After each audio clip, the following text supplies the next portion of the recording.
أعوذ بالله من الشيطان الرجيم. بسم الله الرحمن الرحيم. كذب أصحاب الأيكة المرسلين إذ قال لهم شعيب ألا تتقون إني لكم رسول أمين فاتقوا الله وأطيعون وما أسألكم عليه من أجر إن أجري إلا على رب العالمين. جنگل والوں نے رسولوں کو جھٹلایا۔ یہ جنگل مدین کے قریب تھا جس میں بہت سے ہرے بھرے درخت اور گھنی جھاڑیاں تھیں۔ وہاں کے رہنے والے ناپ تول میں کمی، لوٹ مار اور بہت سے گناہوں میں مبتلا تھے۔ انہیں سمجھانے کے لیے حضرت شعیب علیہ السلام کو بھیجا گیا جیسا کہ آپ مدین والوں کی طرف بھیجے گئے تھے۔ جب ان سے شعیب نے فرمایا کیا تم اللہ کے عذاب سے ڈرتے نہیں؟ بے شک میں تمہارے لیے اللہ کی طرف سے ایک امانت دار رسول ہوں، تو تم اللہ سے ڈرو اور میرا حکم مانو، اور میں تم سے اس تبلیغ دین پر کوئی اجرت نہیں مانگتا، میرا اجر تو اسی کے ذمے ہے جو سارے جہاں کا رب ہے۔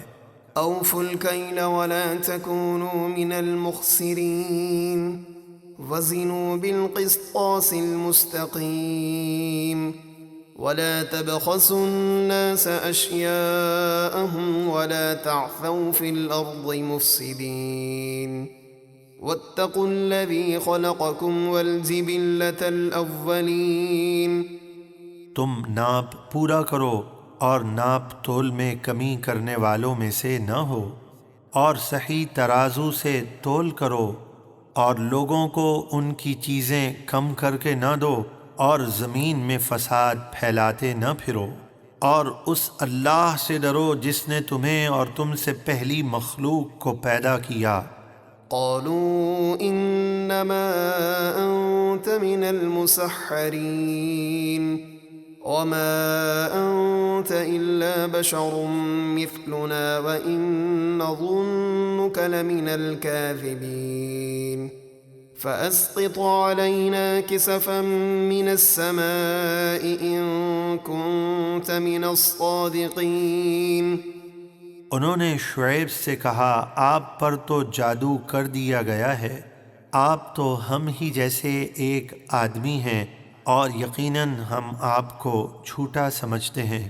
اگر آپ سچے ہیں تو ہم پر آسمان کو کوئی ٹکڑا گرا دیں۔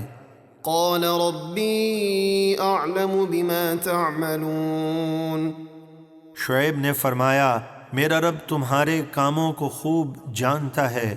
فكذبوه فأخذهم عذاب يوم الظلة إنه كان عذاب يوم عظيم.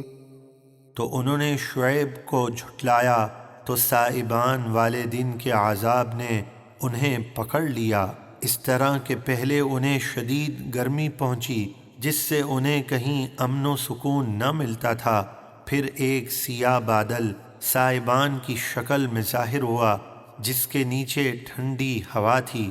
یہ سب لوگ اس کے نیچے جمع ہو گئے تو اچانک اس سے آگ برسی جس سے سب جل کر راکھ ہو گئے۔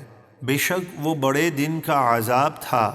ان فی ذلک لآیۃ وما کان اکثرهم مؤمنین وان ربک لہو العزیز الرحیم.